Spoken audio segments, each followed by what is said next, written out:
ปานแตงมันแตงกับ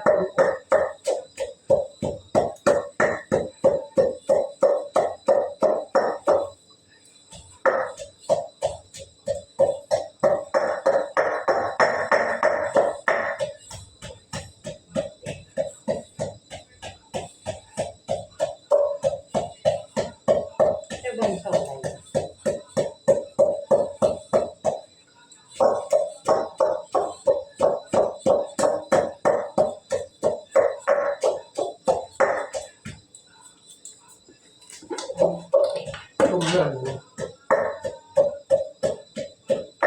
ต้มน้ำลวกผักเขาจะคนน้ำจะอุ่นอยู่เลยทำได้หมอยังอุ่นอยู่เลยไม่ได้เสียบ่ทัน